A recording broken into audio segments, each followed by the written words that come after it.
네, 시작하겠습니다. 이제 2장 3장을 하기 전에 이 2장 3장은 이제 7교회입니다. 그 7교회는 그때 당시에 실제로 있었던 교회고, 실제로 7교회만 있었던 것은 아니고 한 서너 개 교회가 있었습니다. 근데 이 7교회는 전체를 대표해서 쓴 겁니다. 7이라는 의미가 또 전부, 완전 뭐 그런 의미도 있기 때문에 이 7교회는 그때 당시에 터키를 중심으로 한 그 전체 교회를 대표해서 말씀을 하는 겁니다. 그리고 이 7교회가 왜 중요하냐? 이 계시록 22장의 전체에 이 2장에 걸쳐서 그때 당시 7개를 쓰는 중요한 여기는 비밀이 있다고 말씀을 드렸어요. 저번 주에. 그 내용의 비밀이 무엇인지를 한번 전체적으로 7개를 보면서 그 내용도 한번 잠깐 살펴보겠습니다.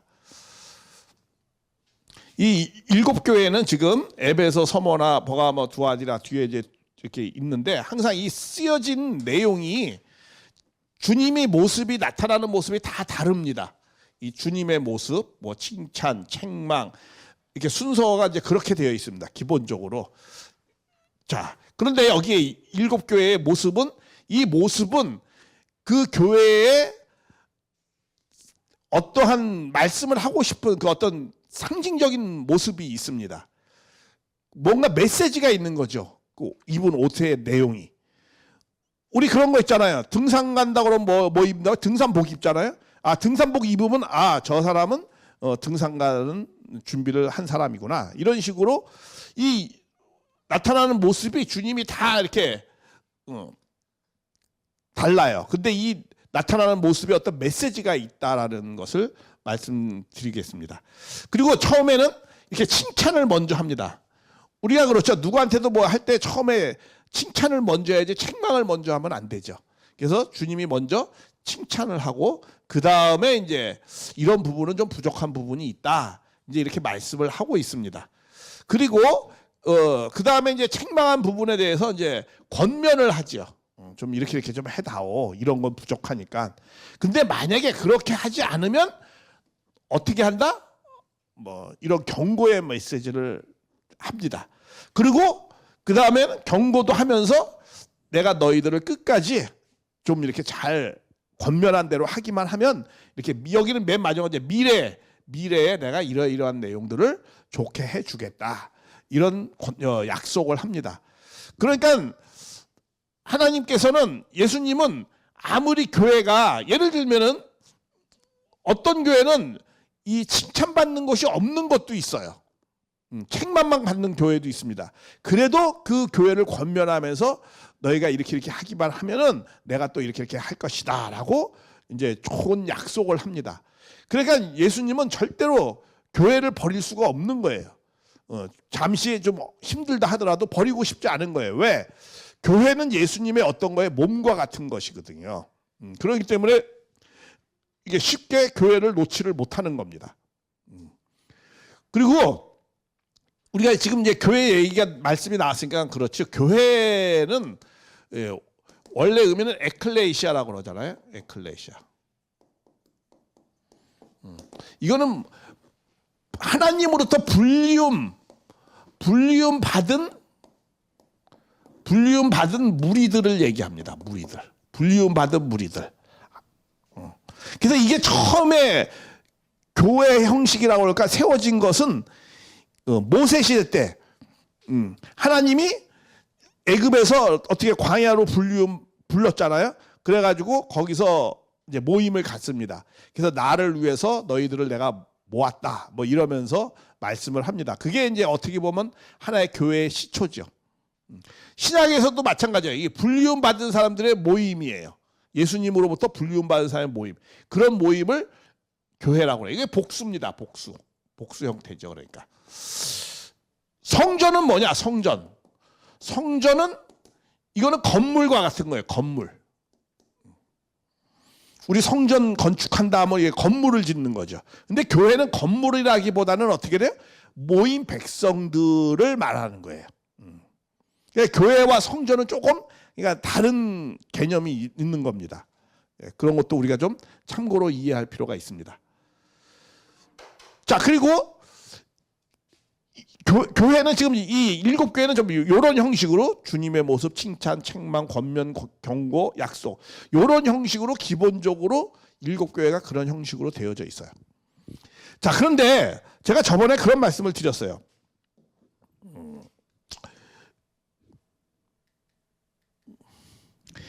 이 교회는 7교회는 단순히 그때 당시에 분명히 7교회가 실제로 있었습니다. 그러나 그 7교회는 단순히 그 7교회만을 말씀하는 것이 아니라 그것을 넘어서서 어떠한 의미가 있느냐. 교회라는 거는 이 주님이 영적 세계를 갔을 때, 승천하셨을 때 당부를 합니다. 너희들은 내 복음을 땅끝까지 전하라 이러면서 승천을 해요. 그러니까 교회는 어떠한 거, 그러면서 뭐라고 말씀하냐면 내가 더 좋은 것을 예비하러 갈 테니까 너희들은 이 땅에서 열심히 정성을 들여라. 이제 그렇게 말씀을 했어요. 그래가지고 다시 주님이 오시면은 이제 아주 영원한 태평성대의 천년왕국이 이루어진다. 뭐 이런 내용이 있습니다. 그러니까 교회라는 거는 뭐냐면은 주님을 기다리는 겁니다. 기다려야 돼요. 그러니까 교회를 뭐라고 그래요? 교회는 신부와 같은 입장이세요. 신부. 그죠? 예수님이 신랑이면. 그러니까 신랑이 오실 때까지 다 준비해야 되는 거예요. 그리고 교회는 그러니까 주님을 맞이해야 될 그런 내용을 준비하는 거예요. 교회는. 그러니까 이 7개는 어떤 의미가 있느냐?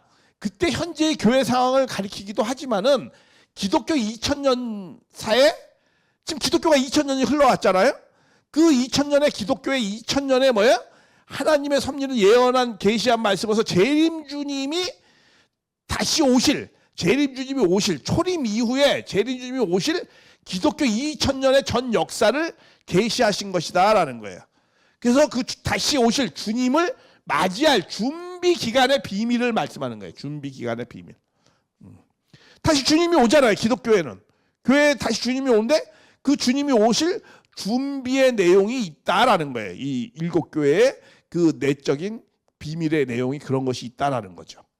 그래서 이 내용을 좀 보면은 이 7교회 내용을 좀 보면은 이 에베소 교회는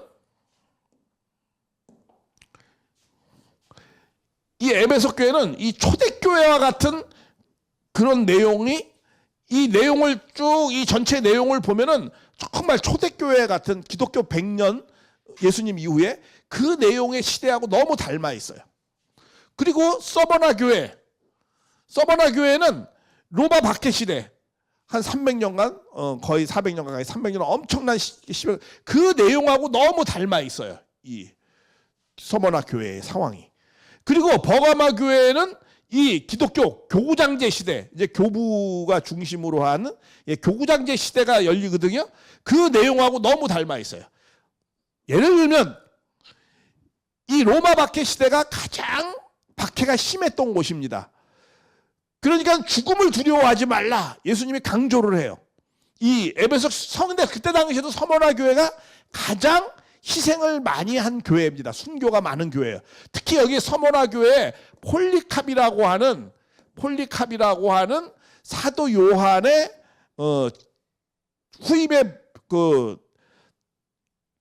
후임의 책임자가 있었어요. 감독이죠. 근데 그분이 순교를 당합니다. 이 서머나 교회에서 아주 불에 타오는 화형을 받아요. 그러니까 이 서머나 교회가 가장 희생을 많이 하는 교회예요. 그렇지만 그 죽음에 대해서 두려워하지 말라는 거야. 그래서 예수님이 어떤 모습으로 나타나요? 부활한 예수님으로 나타나요. 죽었다 살아난다. 그러니까 너희는 죽지만 그 죽는 것이 아니다. 너희는 다시 부활할 것이다. 그런 메시지예요. 이 서머나 교회. 왜? 가장 순교를 많이 당하는 교회였기 때문에. 근데 그 교회 상황이 그 시대로 이걸 확대시켜서 시대로 놓고 봤을 때 로마 박해 시대하고 가장 닮았다라는 거예요. 이 서머나 교회 상황이. 그런 내용의 비밀이 있다라는 겁니다. 버가모 교회 이때 이제 교리가 많이 만들어지거든요. 그러니까 이 버가모 교회가 그 말씀이 조금 약간 약한 내용이 많아요. 말씀이 약한 내용이 많습니다. 그러니까 주님이 뭐라 그래? 좌우의 날성검, 말씀의 검을 갖고 나타나는 거예요. 똑바로 하라 이거야, 말씀을. 그런데 이때 이 버가모 교회의 상황이 교구장 기독교의 시대하고 상황이 아주 닮아 있어요. 왜? 이때 모든 교리를 많이 만들거든요. 정립이 돼요, 기독교 교리가. 이때 이제 어거스틴이 나오거든요. 신약의 저수지라고 그래요. 다시 말하면 구약의 모세와 같은 사람이에요. 사명적으로 볼 때. 그래서 이 어거스틴이 교리를 많이 정립을 하는데 그 이후에 교부들이, 그런데 거기에 사실은 이 로마 시대는 헬라 철학이 모든 것을 다 지배하고 있었거든요. 그러니까는 그 기독교 교리를 만드는데 헬라 철학적인 거, 아니면 또 이방의 뭐 조로아스토교라든가 이런 것들이 막 가미가 돼가지고 예수님을 설명하는 거예요. 많은 교리를. 그냥 그런 거 할 때 주의하라는 거야. 그래서 좌우의 날성검이에요. 그리고 또 이때 당시에 버가모 교회가 굉장히 말씀이 많이 흔들려요. 그러니까 그런 이 교회를 통해서 이 교구장제 기독교 시대를 설명하고 있다라는 거예요. 앞으로 되어질 교회의 시대. 그리고 여기 두아디라 교회는 이때 이제 기도왕국 시대가 열리거든요. 그런데 이 기도왕국 시대가 되면서 큰 일을 많이 해요. 여기서 이제 큰 일을 많이 했다라고 얘기해요. 네가 작은 거라도 큰 일을 많이 했다라고 말씀을 합니다. 그런데 이때부터 부패하기 시작해요. 그러니까 어떻게 돼요? 불꽃 같은 눈으로, 이 두아디라 교회가 그런 상황이에요. 아주 사업도 많이 하고 일도 많이 하고 하는 아주 그런 교회인데 이런 이방적인 행음적인 뭐 이런 게 많이 있었어요. 그러니까 예수님이 불꽃 같은 눈으로 나타나요. 맞아요. 기독교 왕국 시대도 그러죠. 교황이 정말 이 황제보다도 더 높은 막 이러한 상황까지 되어지잖아요. 그래서 교회가 많이 부패해지기 시작하거든요. 그래서 이런 내용들이 상징적 의미가 있습니다. 그러니까 이 교회는 기독교 각 시대를 이렇게 설명하고 있어요. 앞으로 되어질. 그래서 일곱 교회의 비밀의 내용이 이런 내용이 감춰져 있다라는 거예요. 왜냐하면 교회 자체가 장차 오실 주님을 맞이해야 되는 거거든요. 그래서 이거는 기독교 2000년사의 내용을 함유하고 있다라는 거예요. 일곱 교회가 각 시대별로. 그런 내용을 우리가 참고로 하실 필요가 있습니다. 그런 상황 속에서 우리가 이제 뒤에 부분 다 설명하기는 그렇고요. 그래서 이제 이 교회 하나하나를 한번 좀 보겠습니다. 일곱 교회의 상황을. 그래서 이때 과거에 2000년 전에 있던 그 교회의 상황이지만 지금도 우리도 교회 생활을 하잖아요. 이 교회에 우리가 어떠한 자세로서 우리가 신앙생활을 해야 되나는 지금의 시대, 과거의 내용이지만 지금 이 시대에 우리의 내용을, 우리가 교훈을 삼아야 될 내용이 많이 있습니다.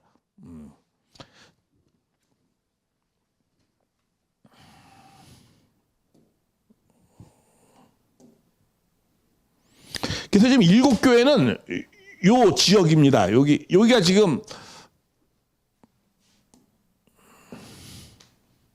여기가 이렇게 터키 지역이죠.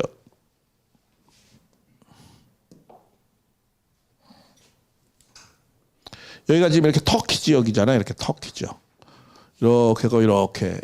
여기가 이제 여기 뭐 그리스, 여기 로마 뭐 이렇게 좀 되어져 있죠. 여기 그리스고 여기 뭐 로마고 여기 이제 터키죠. 소아시아 터키죠. 교회는 어디 있어요 지금? 이렇게 에베소, 서머나 이렇게 버가모, 두아디라, 사대, 빌라델베, 라브 이렇게 쭉 이렇게 돌아가고 있어요. 이게 왜 그러느냐 하면 이게 지금 이 순서를 이렇게 말씀하고 있는데 이게 지금 교회를 요한계시록이 옛날에는 책이 굉장히 이렇게 컸단 말이에요. 이게 폭이 한 1m 정도 되고요. 이게 한 15m 정도 됐을 거예요. 그런 아주 큰 책입니다. 그리고 책이 굉장히 귀해요. 굉장히 비싸고. 그리고 많이 책을 읽는 사람도 별로 없잖아요. 그러니까 이걸 갖다 이렇게 회람하면서 많이 쓸 수가 없으니까 이렇게 회람하면서 이렇게 보는 거예요. 이렇게 순서대로 이렇게 회람하면서. 일곱 교회가 여기 지금 터키를 소아시아. 근데 여기에는 뭐 안디옥 교회도 있고 여기 에베소 교회 주변에도 뭐 여러 가지 교회가 있었습니다. 그런데 이렇게 7교회를 들어서 지금 설명하고 있는 거예요. 근데 이 7교회의 순서는 기독교 2000년사의 각 시대적 순서하고 너무 닮아 있다라는 겁니다. 그러니까 그 7교회, 그 7시대를 거쳐서 기독교 2000년사를 거쳐서 누가 오죠? 주님이 오거든요. 그러니까 그런 내용들이 함유하고 있다라는 것을 말씀을 드렸습니다. 자, 그럼 이제 에베소 교회에서부터 하나 보겠습니다.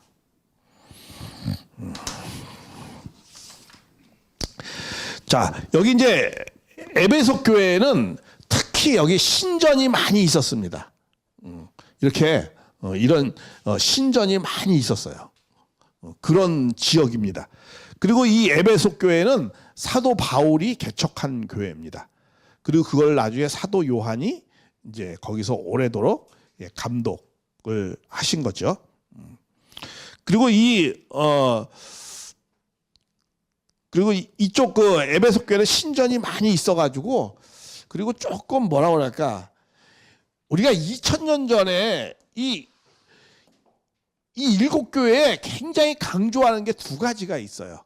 하나는 뭐냐면 우상 숭배를 하지 말아라, 이런 내용이 있고, 또 하나는 음행, 행음하지 말아라, 이런 거를 굉장히 강조하는 내용이 있습니다.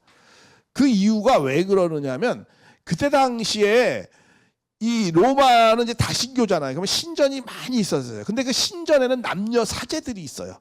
근데 남녀 사제들이 있는데 그 신전의 남녀 사제와 성관계를 통해야 하나님 앞에 가까이 갈 수 있다는 거야. 그래가지고 신전이 많이 있다라는 건 그런 성관계를 통해서 하나님하고 가까이 가기 때문에 그런 것에 이제 또 이 재물을 내야 되는 거예요. 그러니까는 신전이 많다라는 건 그만큼 풍요로운 거예요. 경제적으로는. 그리고 굉장히 사랑이 이제 무질서하게 되는 거죠. 그런 내용들이 많이 있습니다. 이게 에베소에도 한 120개의 신전이 있다라고 하는 것은 굉장히 우상 숭배를 많이 하고 있고, 그리고 하나님이 봤을 때는 그들은 열심히 신앙을 한다고 하지만 하나님이 보았을 때는 굉장히 안 좋은 그런 내용이 있는 거죠.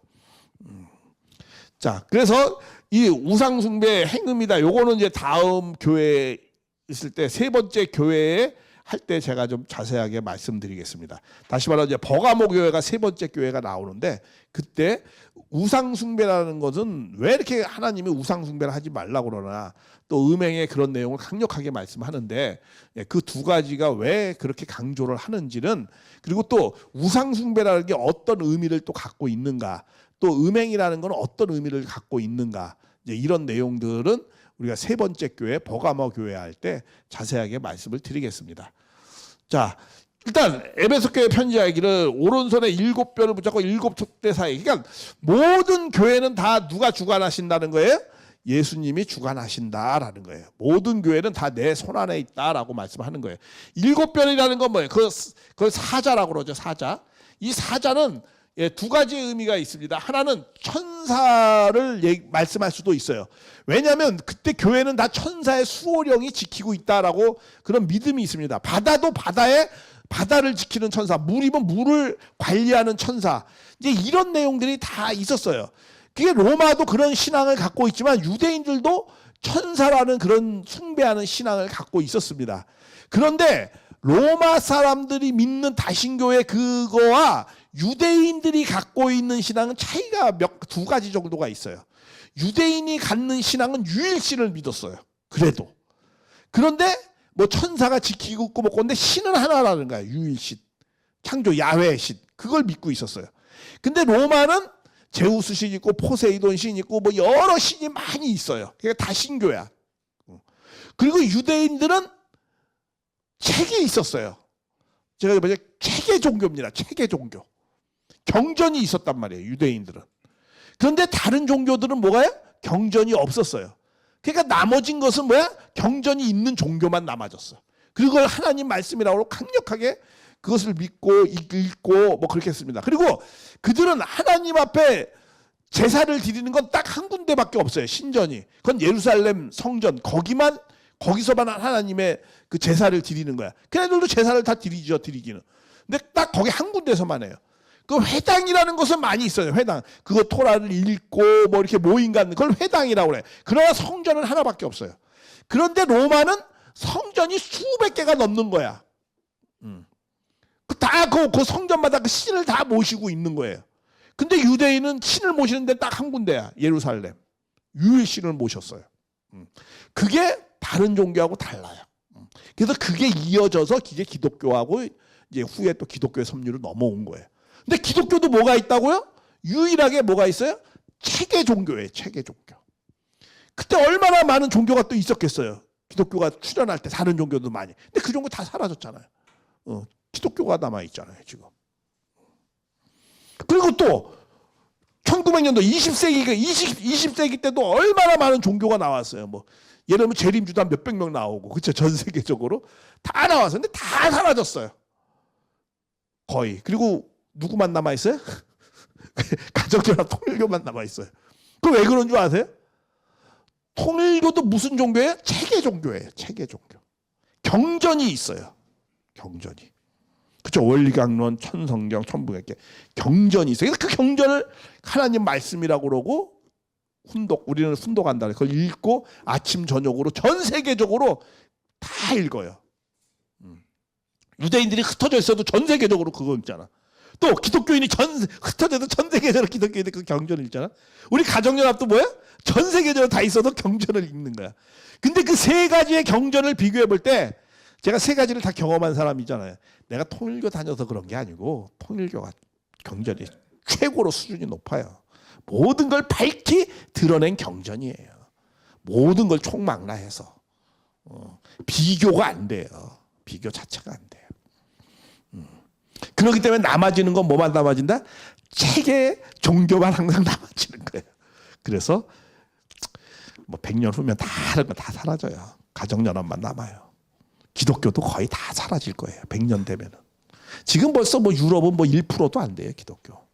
유럽에서 시작된 종교인데도. 다 시간의 문제일 뿐이에요. 자, 우리 여러분들이 다 100년 이상 살면은 앞으로 그러면 제 말이 맞는지 안 맞는지 확인할 수 있는데.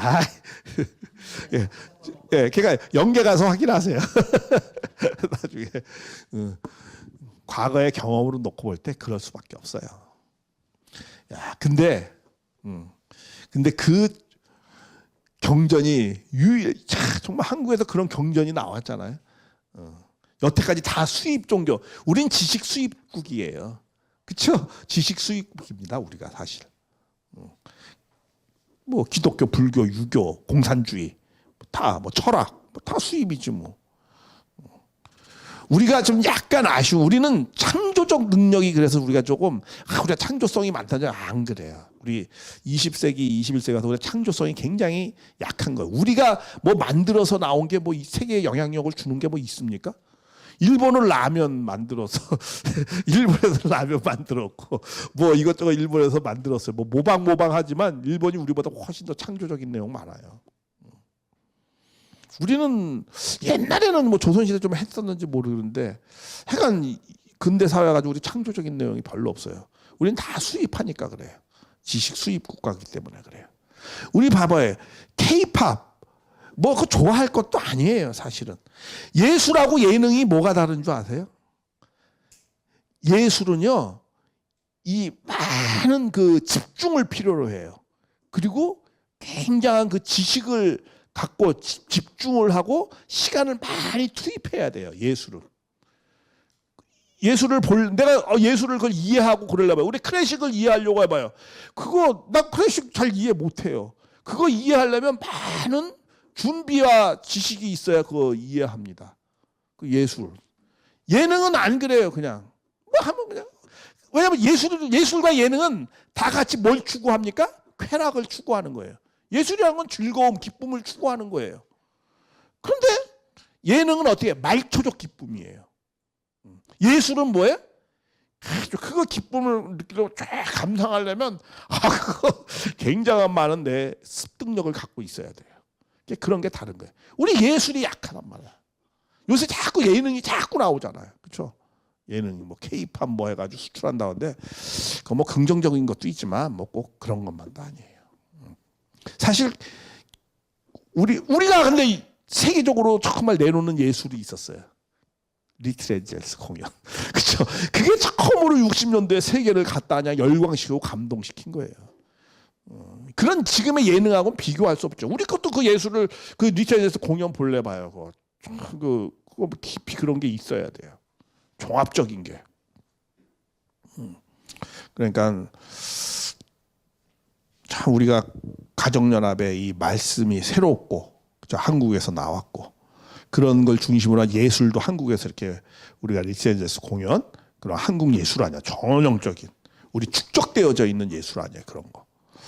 그런 걸 많이 해야 되죠.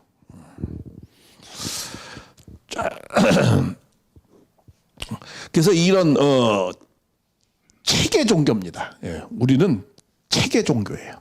체계 종교는 불교, 유교, 기독교, 힌두교, 유대교 뭐 이 정도야. 그렇죠? 나머지는 뭐 없죠. 우리 가정연합 우리도 체계 종교죠. 뭐 지금 뭐 신천지니 뭐 어쩌고 그들이 무슨 경전이 있습니까? 그냥 기독교 그냥 짱 맞아 흉내내는 것뿐이지. 무슨 뭐 경전이 이만 뭐 이런 정말 모든 신관, 인간관, 세계관, 가치관, 뭐 도덕윤리, 그 총망란, 역사, 문화 이런 걸 총망란 경전이 있는 데가 별로 없어요. 성경도 그런 게 있잖아요. 그렇죠? 맨 처음에 새 법이 있고 그 법전이 모세오경, 기독교도 법전, 복음이 세법이잖아요. 법전이 있죠. 그 다음에 역사가 있잖아요. 그 다음에 역사. 그 다음에 문학, 시, 문학이 있고. 그 다음에 예언이 있고. 예언은 이제 권면하는 거죠. 삶을 어떻게 해야 사는가. 뭐 이런 거죠. 이런 체계적으로 쫙 있잖아요. 그게. 그러니까 그거를 유대인들이 2000년 전 이전에 그런 걸 만들어가지고 했다는 게 대단한 거예요. 사실은. 자, 그러니까 이 모든 이 사자는 두 존재를 말씀하는 겁니다. 하나는 천사고 하나는 선지자. 요걸 사자라고 해요. 선지자도 사자라고 합니다. 내 앞길을 예비하는 사자가 있다라는 말 하잖아요. 그래서 내 앞에 올 사자, 그 세례 요한을 말씀하는 거죠 그때. 그러니까 어떤 선지자적인 그런 내용을 갖춘 사람, 그런 사람을 사자라고 그러죠. 그래서 일곱 별은 그 교회를 지키는 수호령과 같은 존재가 있고, 그리고 또 어떻게 보면 또 그 교회의 목회자, 그런 내용의 의미도 되어지는 겁니다. 그러나 교회를 지키는 수호령이 또 있었어요. 자, 그리고 이 일곱 촛대, 일곱 금촛대, 이 일곱 금촛대는 뭐예요? 이거는 교회를 말씀하는 거죠. 촛대는 불을 밝히는 거니까 말씀에 불을 밝히기 때문에 그렇게 말씀하는 겁니다. 그 사이에 다니시는 이 의미는 뭐야? 모든 것을 주관하신다라는 그런 의미로 표현되어져 있는 거죠. 이게 이제 우리 1장에서도 중간쯤에 나오죠. 그 예수님의 여러 가지 모습이 나오잖아요. 그 이제 반복적으로 나오는 겁니다. 근데 그 교회는 교회마다 다 다른 모습으로 나타나요. 그래서 그런 이가 가려. 네 매주 칭찬을 하죠. 네 행위와 수고와 인내를 알고도 네가 악한 자를 용납하지 아니하고 자칭 사도라 하는 것을 아닌 자들을 시험하여 그 거짓된 것을 드러냈다. 이게 무슨 말이냐면 그때도 이단이 많이 있었어요. 그리고 자기가 하나님의 계시를 받은 사람이라고 막 이렇게 나타나가지고 그 교회에서 그런 무리를 만들고 그랬었어요. 그런데 이 사람들은 에베소 교회 사람들 그것을 분명히 갈랐다는 거야. 네 인내를 아느니 수고와 인내도 많은 참을성도 많았나 봐요. 그러니까 많은 그런 내용도 있었는데 악한 자들을 용납치 않았다는 거야. 어떤 사람이 악한 자 자칭 사도라 한다는 거야. 내가 뭐 계시 받았다. 내가 하나님의 사명자다. 이런 자칭 사도가 많이 있었다는 거야. 그러나 그걸 용납하지 않았다는 거야. 그러나 아닌 자를 시험했다는 거야. 그 거짓된 것을 다 드러냈다는 거야. 그러니까 이 에베소 교회는 진리가 굉장히 강한 교회예요. 어디 교회마다 이런 어떤 사명들이 다 있잖아요. 아니 그 색깔이 있잖아요. 우리 교회는 무슨 교회? 우리도 이 에베소 교회 같은 성향이 있는 거죠. 진리가 많은, 우리 말씀을 많이 하는 교회예요. 그러니까 그러니까 여기 와서 뭐 신천지가 오고 뭐 이렇게 와도 점점 다 사라져요. 왜? 자기의 거짓된 것을 내가 다 드러내거든. 야, 너희들 베낀 거야. 그리고 이거는 어디가 틀리고 이건 어떻게 틀려? 다 거짓된 것을 다 다 드러낸다고요. 그래서 거짓된 것을 다 드러냈다라는 거야. 그들을. 그런 우리가 어떻게 보면 이제 그런 색깔이 있는 교회죠. 우리도 말씀을 하는 교회예요. 진리가 강한 교회예요. 그런데 그러면서 이렇게 칭찬을 하는 거예요. 그러면서 거짓 선지자, 자칭 우리 여기도 교회에 자기가 계시 받았다고 하는 사람 얼마나 많이 왔어요. 그죠? 다 교주야, 다 교주. 그러나 다 거짓된 것이 다 드러나죠. 거짓됐다기보다 그들의 한계성, 부족. 이런 거 있어요. 계시는요. 계시를 받을 수 있어요. 근데 계시를 받는 것이고 그 계시를 어떻게 잘 해석해야 돼요. 계시에 대한 해석이 굉장히 중요합니다. 그리고 또 계시를 받았지만 자기가 그 계시를 이루는 사람이 있어요. 그러니까 그게 분야가 다 다를 수도 있고 모든 걸 다 이룰 수도 있고.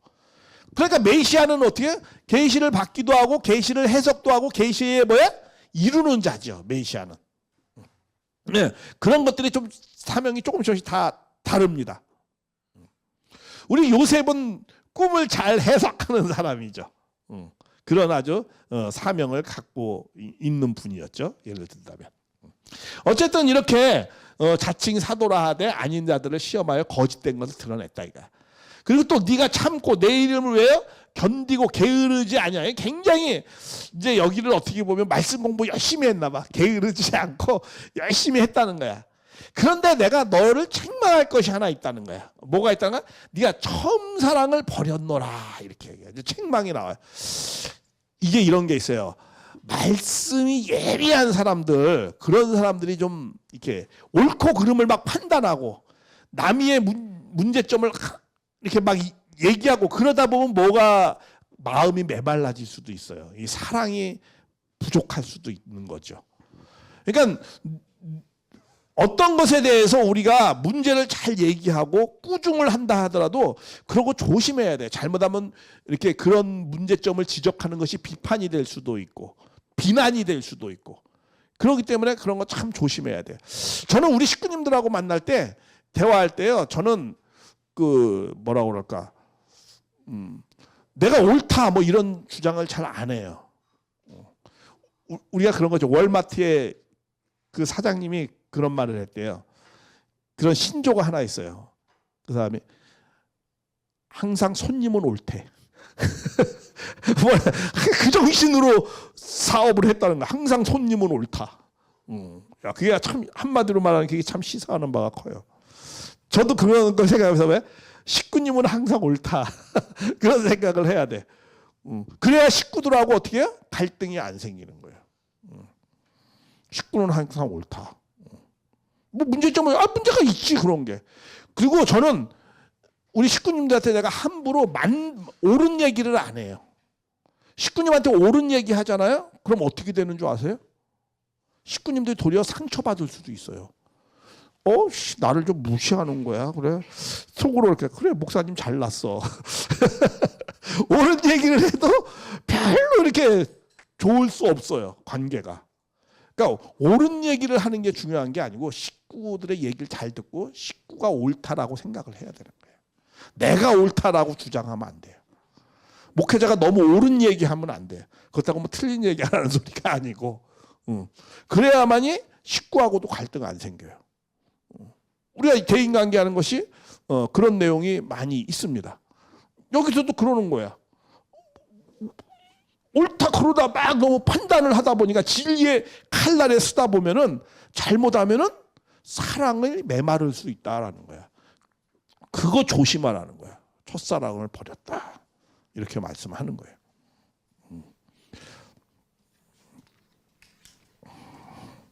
그래서 우리가 잘못하면 별것도 아닌 것 같고 막 다툴 수도 있고, 그렇죠? 이 옳고 그름에 너무 민감하면 그런 우리가 내용을 버릴 수도 있고 관계가 어려울 수도 있죠. 그래서 그러므로 너희가 어디서 떨어진 것을 생각하고 회개하라. 그렇죠? 그래서 처음 행위를 가져라. 그러니까 우리가 내 마음이 차가워졌을 때, 내 마음이 메말랐을 때, 내 교회에서 내 교회가 좀 막 자꾸 문제점이 보이고 할 때 내가 처음 쪽으로 돌아가 보라는 거야. 내가 교회를 어떻게 다녔었는가. 처음에 정말 순수하고 정말 사랑의 마음이 있었었잖아요. 그 처음에 교회를 갈 때 다 사랑의 마음이 있거든요. 순수하고. 신앙도 그래요. 신앙도 저도 나름대로 오래 했어요. 오래 했는데 내가 오래 한 만큼 내가 순수하고 순결한가? 그렇게 할 때 의문부호가 있어요. 나 스스로도. 정말이에요. 내 스스로. 내가 세상의 문제점을 정리한다고 하면서 그 문제와 같이 나도 그런 문제점을 일으키는 게 아닌가. 우리 속된 말로 이런 거예요. 똥 치우려다 나도 똥 먹고 사는 거 아닌가. 그런 생각 해볼 수 있어요. 세상이 하는 방법대로 나도 같은 방법을 취하는 건 아닌가. 저가 나를 속이니까 나도 저를 혹시 속이는 거 아닌가. 이런 생각, 그런 방법. 그죠? 그런 생각 해볼 수 있어요. 정말 그런 거 조심해야 되거든요. 그러니까 우리가 뭐예요? 처음 행위를 가져라. 그러니까 내가 교회 정말 말씀을 사모하는 마음, 그때는 처음 말씀 들으면 막 좋잖아요, 마음이. 그 마음을 항상 잊어버리지 않도록 처음 마음을 그래서 가져보라는 거야. 너가 심정이 많이 떨어지면 그런 생각을 가지라는 거야. 참 옛날에 우리 선배님들이 그런 게 있어요. 우리 참부모님한테 질문을 하는 게 하나 있어요. 그 말이 갑자기 생각이 나는데, 아버님, 내가 요새 심정이 떨어졌는데 이 심정이 떨어지는 이 심정을 좀 이렇게 올리려면 어떻게 해야 되죠? 라고 물어봤어요. 뭐라고 대답했는지 알아요? 야, 이놈아, 나는 심정이 떨어져 본 적이 없어서 올릴 줄을 모른대. 역시 메시아다운 말씀이야. 나는 심정이 떨어져 본 적이 없어서 올리는 방법을 모른다, 이놈아. 그러더래요. 약간 근데 우리가 이게 이 처음 마음을 그러니까 그분은 처음 마음을 평생 가지고 가신 거야. 심한 15세 때, 만 15세 때 예수님을 만나고 하나님을 정말 깊이 체휼하면서 그 눈물을 흘리며 결의하고 다짐한 것을 한 번도 그 처음 마음을 잃어버리지 않았어요. 그리고 성화할 때까지 똑같이 그 마음을 갖고 갔어요. 사람이 평생 그렇게 산다는 게, 청소년 때 먹은 마음을 평생 일편단심 간다는 게 쉽지 않아요. 그리고 정말 그분은 자기 부모보다 하나님을 더 사랑했어요. 이 메시아는 자기 육신의 부모보다 누굴 더 사랑하는 거예요? 자기 하늘 부모님을 더 사랑하는 분이 메시아의 심정을 가진 사람이에요. 그것을 어떻게 증명할 수 있어요? 하나님의 뜻 때문에 그분은 부모한테 가지 않았어요. 수감돼서 나와가지고 부모를 찾아가지 않고 누굴 찾아갔어요? 제자들을 찾아가서 제자들을 데리고 남하를 했어요. 이게 남북이 갈라진다는 거 알고 있었어요, 그분은. 그럼에도 거기를 찾아가지 않았어요, 부모를. 그냥 제자들을 먼저 사랑했어요. 그 하나님의 뜻 때문에. 그래서 그들을 데리고 남하를 했어요, 무슨 선생님이.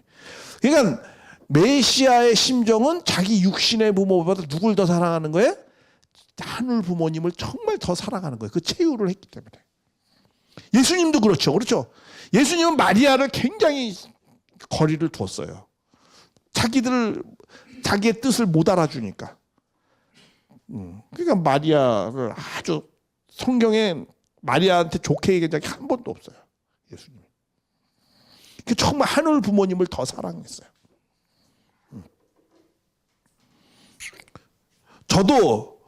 저는 흉내만 냈어요.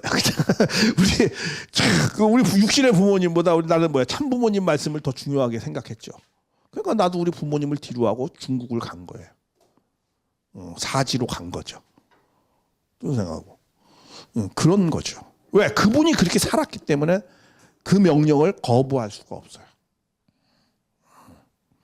자, 이렇게 우리는 처음 행위를 가졌던 걸 항상 생각해야 돼요. 마음이 떨어져서 내가 정말 순수하고 하늘을 대했던 그 마음을, 그걸 놓으면 안 되는 거예요. 그래서 그런 말씀을 하는 거예요. 네가 너무 진리에 사람을 이렇게 하다 보니까 옳고 그름을 너무 판단하다 보니까 마음이 떨어질 수 있다. 작은 문제를 보더라도 너무 승질 내고 막 이러니까 그럴 때는 너희가 처음 행위를 해라. 그러면서 네가 처음 그렇게 회개치 않으면 네가 사명을 옮길 수도 있다. 촛대를 그 자리에 옮길 수도 있다는 거야. 그렇게 경고의 메시지를 줍니다. 그러면서 네가 이것이 네가 뭐야? 니골라당의 행위를 미워하는도다. 나도 이것을 미워했다. 그러면서 또 그래. 네가 니골라당 행위를 미워했다. 이렇게 말씀을 합니다. 그럼 니골라당의 행위가 뭐였길래 그러냐? 니골라당이. 그때 니골라당이 뭘 했길래 그러느냐? 이 니골라당은 이 예수님 말씀에 플러스 그때 헬라 철학을 이걸 가미했어요. 플러스를 시켰어요. 그래가지고 이들은 약간의 그 영지주의라고 그래요. 그 그노시스. 그러니까는 자기들만의 깊은 하나님의 지혜를 안다라고 하는 굉장히 영적 교만이 있는 그런 사람들의 모임이었었어요. 그 영지주의의 영향을 받아 굉장히 그 영지주의라는 건 영적 비밀을 자기네들이 깊이 안다는 거야. 그런 지혜를 자기만이 그런 걸 안다. 우리 그런 거 있어요. 어느 교회도 그렇죠. 자기들만 뭐 말씀을 아는 것 같이 그런 사람들 뭐 어디라고 하진 않겠지만 그런데 많이 있어요. 자기들만 뭐 아는 것 같이. 근데 자기들만 모르면서 그런 내용들이 그 니골라당이 이제 그런 영향이 있어요. 그 영지주의자들이 그때 그랬어요. 그 영지주의자들이 일반 그 교회들보다 더 사람이 많았어요. 일반 정상적으로 보통적으로 생활하는 사람보다 기독교인보다. 물론 영지주의자도 기독교인이죠. 근데 그들은 헬라 철학을 받아들여 가지고 그리고 특별히 그거를 영적으로 또 이렇게 가미를 시켜가자고 했어요. 그래서 그 이제 이런 거죠. 자기네들은 이 니골라당의 특징이 맨 처음에는 굉장히 금욕적인 생활을 했어요. 아주 금욕적인 이 니골라라는 그 집사가 있었는데 이 사람이 굉장히 금욕적인 생활을 하다가 이제 서서히 이제 조금씩 바뀌어졌어요. 뭘 했냐면 자기네들은 이제 복음의 시대란 말이야. 새로운 시대, 복음의 시대야. 그러니까 우리는 뭘 지킬 필요가 없다? 율법을 지킬 필요가 없다는 거야. 우리는 복음을 믿는 거야. 율법에 이런 것을 관례를 너무 얽매일 필요 없다는 거야. 그러다 보니까 이들이 뭐야? 자유가 뭐야? 방종으로 흘렀어요. 방종. 그래서 이 자유가 영적 자유가 아니고 뭐야? 육적인 자유로 막 흘러버렸어요. 그러다 보니까 뭐야? 방탕해지고 그런 것이 나타나기 시작을 했어요. 그리고 두 번째는 또 이들은 헬라 철학을 받아들였기 때문에 헬라 철학의 중요한 헬라 철학은 이원론적 사상이에요. 이원론적. 이 뭐냐면 육과 영이 있는데 육은 죄악된 것이고 영은 거룩한 것, 깨끗한 것이라는 거야. 깨끗한 것. 이렇게 이렇게 이원론적 생각을 갖고 있었어요. 근데 사실은 육도 누가 지은 거죠? 하나님이 지은 거예요. 영도 하나님이 지은 거고. 근데 육은 더럽고 영은 깨끗하다고 했어요. 근데 결과적으로 나타난 건 그렇게 나타났어요. 정말 육적인 것은 더럽게 많이 행동을 해요. 영적인 것은 좋은 깨끗하게 그렇게 많이 생각을 하죠. 그런데 그건 왜 그렇게 됐느냐? 그거는 이 하나님과의 관계, 우리는 알죠. 타락이 뭐야? 하나님과의 영적인 관계가 끊어졌기 때문에 이 영이 육을 주관하지 못하잖아요. 왜냐하면 육은 자기중심적이잖아요. 그러니까 영이 육을 주관하지 못하면 우리는 육적으로 흘러가게 되고 육적인 건 자기중심으로 흘러가고 자기중심인 건 굉장히 이기적으로 흘러가게 되어 있어요. 근데 결과는 그렇게 됐어요. 근데 타락의 원인을 모르니까. 근데 그거를 갖다 아예 헬라 철학은 육은 원래 그렇게 된 거야. 악한 것이고 영은 선한 것이다. 이렇게 이원론적 생각을 했어요. 근데 이 땅에 있는 것은 더러운 것이다. 그래서 우리는 이 땅에서 열심히 성화를 해서 이데아 세계로 가야 된다. 뭐 이런 이원론적 생각을 가졌어요. 그러니까 육은 아주 더러운 거고 이 땅은 더러운 거고 이렇게 생각을 했어요. 그러다 보니까 이들은 이원론적 생각을 하다 보니까 그러니까 우리는 예수를 믿으니까 우리는 영은 어떻게 된다면 우리는 저 세상에 가서 영은 천국을 간다는 거야. 그러나 육은 원래 들어온 거니까 이거는 그냥 마음대로 생활해도 된다는 거야. 우리는 뭘 받았어? 우리는 구원을 받았단 말이야. 예수의 구원을 받았기 때문에 우리는 육적인 것은 마음대로 생활해도 된다는 거야. 이렇게 생각을 한 거예요. 왜? 우리는 구원을 받았으니까. 제사장 보험 다 들어놨어. 쉽게 얘기하면. 그러니까 우리는 천국 가게 되어 있어. 여기서 무슨 짓을 해도. 이런 거와 비슷한 유사한 단체가 어디죠? 이게 구원파예요. 옛날에 세모 무슨 유병원이가 그 사람들을 약간의 그런 성향을 갖고 있는 사람들이에요. 그런 성향이 그러니까 이런 교회들이 여기에 지금 말하는 교회들이 다 나와 있어요, 사실은. 그리고 많은 기독교인이 또 실제로 이런 경우도 좀 많이 있잖아요. 막 술 먹고 그냥 막 방탕한 생활하면서 예배에 가서 일주일에 한 번 또 받으면 예수 믿습니다 하면은 너 죄사함을 하다가 난 또 깨끗해졌다는 거야. 또 마음대로 또 가요. 왜? 우리 난 예수 믿으니까 가면 또 예수님 앞에 십자가 밑에서 열심히 또 기도하면은 또 깨끗함 받는다는 거야. 그런 것들. 그러니까 열심히 기도하고 그럼 또 죄사함 받고 이런 거. 그것이 그렇지 않다는 거예요, 사실은. 항상 육과 영은 서로 상호 관계가 있어요. 내가 하나님 말씀을 영적으로 잘 받아들여서 그 영적인 것의 마음을, 영혼을 중심 삼고 영인체, 우리는 원리적으로 영인체라고 표현해요. 영인체를 중심 삼고 육신의 행동을 주관해서 해야 돼요. 그러면 그 육신의 행동이 나의 영혼에게 영향을 줘요. 그렇죠? 좋은 영향을 줍니다. 선한 행동을 하면 선한 영향력을 줘요. 내 영혼에게. 우리는 영과 육이 그런 메커니즘을 갖고 있어요. 그걸 우리 문선생님이 정확히 설명해 줬어요. 그렇게 육신과 영혼의 상호 관계를 정확히 설명하는 어떠한 종교도 없어요. 그런 거를. 제가 스웨덴버그라는 책을 이렇게 봤는데 거기도 영적 생활, 영계 생활인가 이런 걸 자세하게 썼어요. 그분이 워낙 영계를 많이 갔다 왔기 때문에. 그런데 육신과 영혼의 그 메커니즘의 그 관계 이런 것은 없어요. 그리고 왜 지상과 영적 세계, 두 세계를 왜 인간은 거쳐서 살아야 되는지 그런 내용도 없어요. 그것은 문 선생님이 제일 정확하게 잘 설명을 했어요. 왜냐? 지금은 20세기고 그분은 과학을 하셨거든요. 그러니까 그런 논리적으로 잘 설명을 한 거예요. 자, 그래서 이렇게 이 니골라당이라는 사람들은 이런 이원론적인 생각을 갖고 있었어요. 헬라 철학의 영향을 받아가지고 이 땅에서는 이건 죄악된 세계니까 육신은 죄악권 원래부터 그렇게 생겨먹길 그렇게 원래부터 생겨먹었다는 거야. 그러니까 이건 그대로 살고. 근데 우리는 예수를 믿으니까 우리는 구원받은 사람들이니까 우리는 죽으면 다 천국 간다는 거야. 그러면 어떤 생활이 돼요? 방탕한 생활이 되는 거죠. 또 방종된 생활이 되고.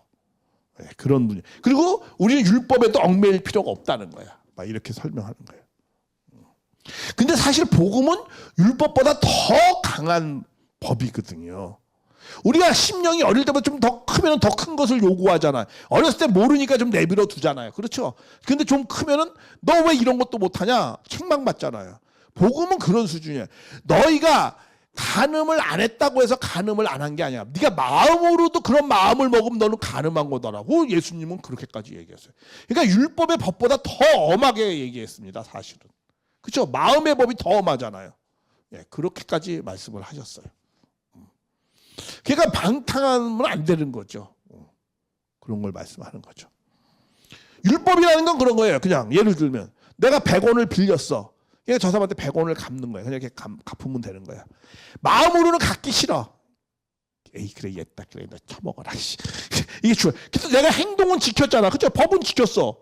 그게 율법이야. 그런데 복음은 어떤 거예요? 그걸 주면서 어떤 마음으로 줘야 돼? 감사한 마음으로 줘야 되는 거예요. 그죠? 내가 그동안 잘 썼다고 감사한 마음으로 주는 거예요. 이게 복음이에요. 그러니까 더 율법보다 높은 수준의 법을 요구하는 거예요. 사실은. 그런 내용입니다. 그리고 세 번째는 아까 비슷한 내용이지만 세 번째 다 설명한 건데 우리는 예수님을 믿어서 구원을 받았기 때문에 어떠한 마음대로 행동해도 방탕한 생활에도 우리는 구원받는다. 이제 이런 것이고, 아까 두 번째는 육신은 악한 것이고 영만 선한 것이니까 우리는 태어나기 자체를 육은 그렇게 태어났기 때문에 우리는 그 육 마음대로 그렇게 생활해도 된다. 뭐 이렇게 방탕으로 흘러갔어요. 그래서 그런 니골라당의 행위를 미워했다는 거야. 에베소 교회 사람들이. 그거 참 잘했다는 거야. 나도 그것을, 예수님도 그러죠. 나도 그것을 미워한다는 거야. 그러면서 귀 있는 자는 성령에, 교회들이라는 건 뭐야? 이렇게 이 에베소 교회만 말씀한 게 아니에요. 그러니까 그죠? 이 에베소 교회를 통해서 모든 교회에게 말씀하신 거예요. 성령은. 말씀하시면서 뭐라고 하냐면, 말씀을 드려. 이기는 그에게, 이기는 자에게 뭐야? 이기는 그에게라고 했죠. 이기는, 이거는 미래형입니다. 근데 신천지는 이만희 총회장 이긴 자래. 이긴 자라는 말은 성경에 없어요. 계시록이 없습니다. 이긴 자라는 건 완료형이잖아. 그렇죠? 모든 걸 끝낸 완료형이야. 근데 성경에서는 완료형으로 쓰여 있지 않아요. 이기는 자, 앞으로 그렇게 신앙을 잘 지켜서 믿음에 승리한다면은 이렇게 나와요. 미래예요. 완료형이 아닙니다. 그러니까 이긴 자라는 말은 성경에 없어요. 네가 이렇게 이기게 되면은 이렇게 한다는 거야. 그러면서 내가 하나님의 낙원에 있는 뭐야? 생명나무 과실을 먹게 하리라. 이게 참 저는요, 이게 참 의미가 참 있어요. 왜 생명나무일까? 자, 이게 창세기하고 잘 연결되어 있어요. 이 계시록은. 이걸 알고 썼는지 모르고 썼는지 정말 연결이 되어 있어요. 왜? 아담 에아가 생명나무 선악과를 따먹음으로 말미암아 생명나무 과실을 먹었어? 못 먹었어요? 쉽게 얘기하면 생명나무가 못 됐잖아요. 그렇죠? 창세기에 첫사랑을 이루었어요? 못 이루었어요? 못 이루었어요. 그러니까 여기서 뭐라고 그런 거야? 첫사랑을 잃어버리지 않으면 생명나무를 주겠다라는 거야.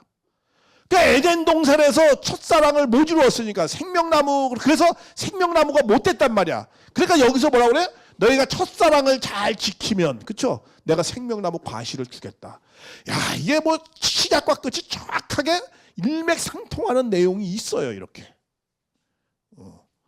그러니까 이 계시록이 그렇게 간단한 말씀이 아니에요. 정말 이거는 성령의 인도하심으로 쓴 책이에요. 그 앞뒤가 딱 맞게끔 쓰여져 있어요.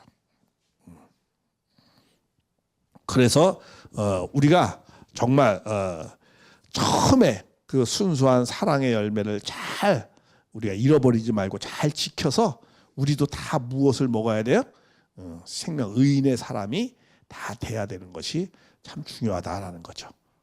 그래서 의인의 사람이 되는 사람은 어떤 사람이에요?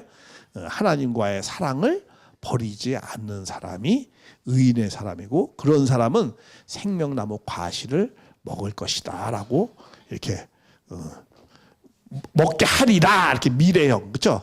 미래형이 적혀요. 그때 현재의 교회를 말씀하지만 앞으로 이렇게 될 것이다. 미래가 포함되어져 있는 현재예요.